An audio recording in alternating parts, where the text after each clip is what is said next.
बच्चों, यह एक बाज की कहानी है जो कई दिनों से कबूतरों के एक बड़े घर के आसपास मंडरा रहा था और एक उड़ने वाले कबूतर पर झपटने का इंतजार कर रहा था। वे कबूतर भी बहुत फुर्तीले, होशियार और तेज उड़ने वाले थे। जब भी बाज किसी को पकड़ने की कोशिश करता था, कबूतर वह भाग जाएगा। बाज बहुत चिंतित था कि क्या करे और क्या न करे। अंत में उसने सोचा कि कबूतर बहुत चालाक, फुर्तीले और तेज उड़ने वाले होते हैं। कोई और तरकीब होनी चाहिए। कोई ऐसी तरकीब निकाली जाए जिससे उनका आसानी से शिकार हो सके। चैल ने कई दिनों तक सोचा। आखिर में उसके दिमाग में एक तरकीब आई। वह कबूतरों के पास गई। वह कुछ देर ऐसे ही बैठी रही और फिर प्यार से बोली, भाइयों और बहनों, आपकी तरह मैं 2 पैरों और 2 पंखों वाला पक्षी हूँ। तुम भी आकाश में उड़ सकते हो, मैं भी आकाश में उड़ सकता हूँ। अंतर यह है कि मैं बड़ा हूँ और आप छोटे हैं। मैं मजबूत हूँ और आप मेरी तुलना में कमजोर हैं। मैं दूसरों का शिकार कर सकता हूँ, आप नहीं कर सकते। मैं एक बिल्ली पर हमला कर सकता हूँ और उसे अपनी तेज चोंच से घायल कर सकता हूँ और मैं तेज पंजों से भी मार सकता हूँ। आप ऐसा नहीं कर सकते। आप हमेशा दुश्मन के हमले के अधीन रहते हैं। मैं आपकी पूरी तरह से रक्षा करना चाहता हूँ ताकि आप हंसी, आराम और संतोष के साथ इस तरह जी सकें जैसा कि वे पहले के समय में रहते थे। स्वतंत्रता आपका जन्मसिद्ध अधिकार है और आपकी स्वतंत्रता की रक्षा करना मेरा कर्तव्य है। मुझे हर समय आपकी चिंता रहती है। आप हमेशा बाहरी खतरे से डरते हैं। मुझे खेद है कि आप सभी मुझसे डरते हैं। कबूतर भाई और कबूतर बहनें, मैं क्रूरता के खिलाफ हूँ। मैं न्याय और भाईचारे का समर्थक हूँ। मैं चाहता हूँ कि आप सभी भय से मुक्त हों और संतोष और शांति का जीवन जिए।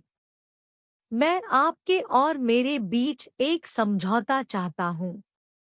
आइए हम सब प्रतिज्ञा करें कि हम एक साथ दुश्मन से लड़ेंगे और स्वतंत्रता का जीवन जिएंगे। लेकिन यह तभी हो सकता है जब आप मुझे अपने पूरे दिल और आत्मा से अपना राजा स्वीकार करें। मेरा विश्वास करो। चील ने कहा कि जब आप मुझे अपना राजा स्वीकार करते हैं और मुझे अधिकार और पूर्ण अधिकार देते हैं, तो आपकी सुरक्षा और आपकी स्वतंत्रता पूरी तरह से मेरी जिम्मेदारी होगी।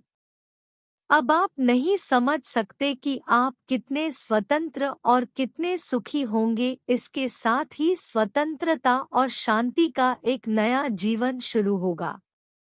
चिल रोज वहां आता और इन बातों को तरह तरह से कबूतरों के सामने बड़े प्यार से दोहराता। धीरे धीरे कबूतर उसकी अच्छी और मीठी बातों पर विश्वास करने लगे। एक दिन कबूतरों ने एक दूसरे से लंबे समय तक परामर्श किया और चील को अपने राजा के रूप में स्वीकार करने का फैसला किया। 2 दिन बाद एक भव्य राज्याभिषेक समारोह हुआ। चील ने सभी कबूतरों को स्वतंत्रता, सुरक्षा और न्याय की शपथ दिलाई। प्रत्युत्तर में कबूतरों ने पूरे मन से आज्ञा का पालन करने और राजा चेल के प्रति पूरी तरह से वफादार रहने की शपथ ली। बच्चे, फिर हुआ यह कि कुछ दिनों तक चील ऐसे ही कबूतर के पास आती रही और उनकी अच्छी देखभाल करती रही। वहां उसने और उसके साथियों ने उस पर इतना भयंकर प्रहार किया कि वह बिना डरे भाग खड़ा हुआ। इस घटना ने कबूतरों का बाज पर भरोसा और बढ़ा दिया। बाज अक्सर अपनी मीठी बातों से कबूतरों को फुसलाकर उन्हें सुरक्षा और आज़ादी का एहसास दिलाती थी। इसी तरह कुछ और समय बीत गया।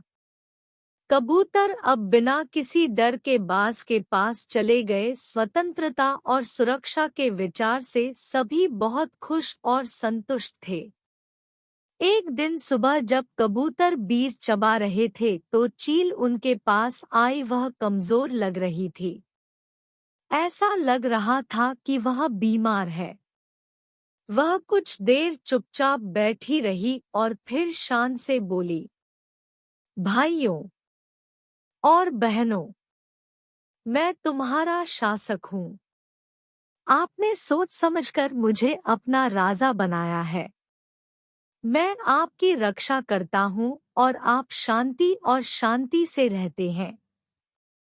आप जानते हैं कि मेरी भी कुछ जरूरतें हैं।